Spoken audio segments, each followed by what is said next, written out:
लेकिन हम जैसे कि इसको चुनाव का नहीं करते, हम सही पॉइंट पर चलते हैं।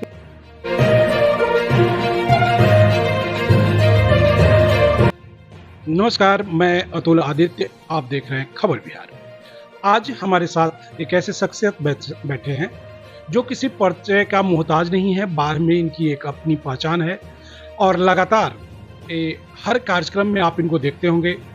सामाजिक जो कार्य होता है उनमें ये बढ़ चढ़ के हिस्सा लेते हैं। समाज के एक ऐसे बुद्धिजीवी व्यक्ति हैं जो लगातार समाज को एक नई दिशा देने का प्रयास करते हैं। पूर्व में प्रधानाचार्य रह चुके हैं और अभी यह बीजेपी के बुद्धिजीवी प्रकोष्ठ के संयोजक भी हैं। तो लगातार इनका शिक्षा और समाज को शिक्षित करने से ही संबंध रहा है। आज हम इनसे कुछ जातिगत जनगणना जो अभी भारत सरकार की ओर से करने की बात कही गई है, चूंकि पहले भारत सरकार इसका विरोध करता रहा है। जब बिहार में महागठबंधन की सरकार हुआ करती थी, नीतीश कुमार और तेजस्वी यादव साथ में होकर जब इस जातिगत जनगणना को करवाया था तो भारत सरकार इसका विरोध कर रहा था। लेकिन भारत सरकार पुनः इस जाति जनगणना को करवाना चाहता है। इसी सिलसिले में मैं इनसे बात करूंगा कि क्या है, क्यों विरोध हो रही थी और फिर क्यों वापस आया गया है। सर, आपको मेरे चैनल में स्वागत। सबसे पहले आपको मैं दिल से धन्यवाद देता हूं। आपका चैनल आगे बढ़ते रहे। आप हमारे समाज के होनहार सब जानकार देने वाले मीडिया बंधु को मैं दिल से धन्यवाद देता हूं। और जहां तक सवाल है कि जातिगत जनगणना, तो जातिगत जनगणना होना कोई खराब बात नहीं है।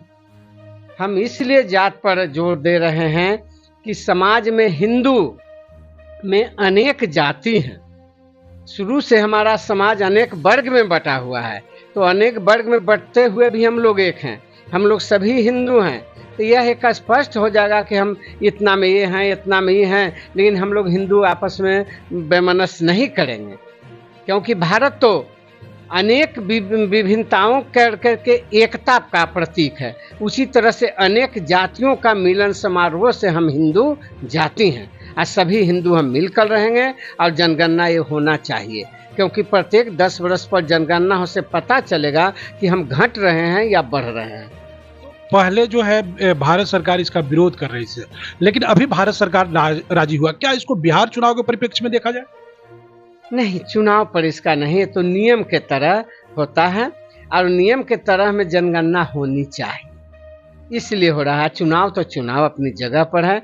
हम सबसे पहले सोचें कि ये जनगणना सही हो रहा है और हम लोग हिंदू को एक करने के लिए हो रहा है। लेकिन जनगणना अपने निर्धारित समय पे नहीं हुई सर। 21 में कोरोना था, लेकिन उसके बाद इसको 22 में या 23 में होना चाहिए था, लेकिन अब 25 में किया जा रहा है, चुनाव के समय किया जा रहा है। तो विरोधियों का कहना है कि कहीं यह चुनावी जुमला न साबित। नहीं, वो तो विरोधी का कहना काम है, लेकिन हम जैसे कि इसको चुनाव का नहीं करते, हम सही पॉइंट पर चलते हैं कि हमारा देश का विकास हो। जनगणना में कौन जात कितना है ये हमारा स्पष्ट हो जाएगा और हम सब मिल के रहेंगे। जनगणना ये नहीं है कि जाति पर होगा तो हम लोग जाति लड़ाई करेंगे अपने में, ये तो मूर्खता है। हम लोग तो फिर ऐसा भी तो हो सकता है सर, कहीं हक की मांग की बात उठेगी तो फिर सरकार क्या करेगी? हक पर तो जिसको जनसंख्या उसके अनुसार हक मिलना चाहिए, इसमें कोई कसर नहीं। मान लीजिए कि अब जो बंट रहा है प्रजातंत्र है, प्रजातंत्र में सब बराबर हैं। तब अगर कोई 5 भाई है तो क्या 5 भाई को एक रोटी दीजिएगा और एक भाई के 5 रोटी? तो उसको तो बढ़ना चाहिए। अच्छा, तेजस्वी यादव कह रहे हैं कि लालू यादव की यह मांग थी। लालू यादव जब देवगौड़ा सरकार थी 1994-95 के आसपास, शायद मैं डेट में कंफर्म नहीं हूं, लेकिन उस समय की मांग उठी थी, संसद में उठा गया था। तो क्या इसकी जीत मानी जाए? नहीं नहीं, मैं जीत नहीं मानूंगा, क्योंकि लालू जी आज तक एक भी सच काम बोले थे? मैं तो शुरू से जानता हूं, लालू जी के साथ हम 2 क्लास जूनियर हूं, पटना यूनिवर्सिटी के मैं भी हूं, तो उनका मैं खेले के टाइम से वहाँ पर खेल होता था, उसी समय से मैं जानता हूँ। वो एक भी बात सच नहीं, तो बोलने के खाली बोल देते हैं, करके क्या दिखाए हैं वो। लालू जी अगर करके दिखा देते तो आज तो लालू जी को महानता पूजा होती, लेकिन उन्होंने क्या किए? तो आपका कहना है कि जब वो बात उठा रहे थे, उस समय सांसद थे, उनकी सरकार थी, उस समय क्यों नहीं किए? बस क्या उस आप समय यही कहना चाहते हाँ यही कहना चाहते हैं कि उसमें क्यों नहीं पास करा दिए। उस समय सब चीज कर देते तो हम लोग खुश रहते, लेकिन उन्होंने नहीं। अच्छा, इतनी लंबे अरसे के बाद 1932 के बाद जो है जातिगत जनगणना हो रही है, वो अंग्रेजों के समय में ही हुआ था। उसकी क्या मानते हैं, क्यों लोग डर रहे थे जाति जनगणना से अभी तक की जो सरकारें आई? जो सरकार आई वो जाति जनगणना में कुछ छिपाना चाहती होगी, लेकिन ये होना चाहिए, नहीं कर रही थी, ये सरकार की गलती है। ये सब में सरकार की गलती न कि जनगणना क्यों नहीं हो रहा था। होना चाहिए, जनगणना होना चाहिए प्रत्येक 10 वर्ष पर। अ, अब थोड़ा बाढ़ से जानना चाहते हैं सर। बाढ़ विधानसभा चुनाव में इस बार जो है कई लोग जो है बाढ़ से अपना दावेदारी पेश कर रहे हैं, तो क्या माना जाए, वर्तमान विधायक की स्थिति कैसी है? वर्तमान विधायक को मैं शिकायत नहीं करना चाहता हूँ, शांति ढंग से तो हैं, लेकिन कुछ नए लोगों को भी चाल देखना चाहिए तो विकास में क्या करते हैं। और वो पुराने हैं बेचारे तो हैं, लेकिन जरा सा हमारे समझ से चेंज होना चाहिए, मतलब परिवर्तन चाहिए। परिवर्तन चाहिए। तो क्या बिहार में भी परिवर्तन चाहते हैं या केवल बाढ़ में? नहीं नहीं, हम तो चाहते हैं कि बिहार में परिवर्तन हो। हाँ, और हम जहाँ तक चाहते हैं कि बीजेपी की सरकार बने। तो जदयू तो आपके अलायंस में है, तो क्या आप मानते हैं कि बीजेपी की सरकार नहीं है?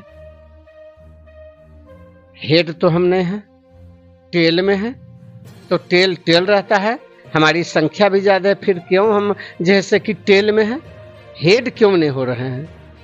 ये तो एक सोचनीय प्रश्न है कि हम इतना रहते हुए भी टेल हैं और वो जरा सा रहते हुए में हेड है। ये कहीं न कहीं विकास के बाधक जरूर है, और कहीं न कहीं इसमें कोई कारण निश्चित है। अच्छा, अभी एक सबसे ज्वलंत मुद्दा है कि पहलगांव में जो अटैक हुआ था, उसमें भी हिंदू मुस्लिम का कार्ड खेला जा रहा है। यह कितना सही है और कितना गलत? नहीं, इसमें हिंदू मुस्लिम का कार्ड नहीं खेला जा है। मुस्लिम रियल में गलत किया है। हिंदू को जान करके सब चीज करके हिंदू को ही मारा गया है। वहाँ अथी में रखने वाले भी था, वो मुस्लिम है, हिंदू नहीं है। हमारा समझ से जो केंद्र का बॉर्डर पर जो राज है, जैसे कि यहाँ बंगाल में ही जो ममता जी हैं, या मुर्शिदाबाद है, और वहाँ भी शक्तिशाली जोगी जी जैसा मुख्यमंत्री चाहिए, वो सबको सोझा कर देंगे। जैसे पहले होता था कि दिल्ली में किसको बैठाया जाता था, शक्तिशाली को, तो उसी तरह से होना चाहिए। तो अब क्या मानते हैं, अभी तक सरकार पाकिस्तान पर जब जान रही है कि पाकिस्तान पोषित आतंकवाद है, पाकिस्तान के तरफ से ही आतंकवादी आए हैं, तो क्या आप समर्थ नहीं है, क्यों नहीं अटैक किया जा रहा है? हाँ, ये हमारा शक्ति है। आज भी हम अटैक कर देंगे तो पाकिस्तान जल जाएगा, भस्म हो जाएगा, और तड़प रहा है, करेंगे। उसके लिए हमारी बीजेपी सरकार सोझा कर देगी, पाकिस्तान को माफ़ी मांगना होगा, नहीं तो नक्शा से पाकिस्तान हट जाएगा। तो अभी सुन रहे थे, हमारे साथ सत्येंद्र जी थे। इनकी एक अच्छी पहचान है और हमेशा बेबाकी से बातें रखते हैं। तो अभी भी राजनीति में ये ऐसे बातों को जरूर उठाते हैं जो समाज हित में हो और समाज के लिए जानना जरूरी हो। तो बने रहिए खबर बिहार के साथ, फिर मिलते हैं किसी दूसरे वीडियो में।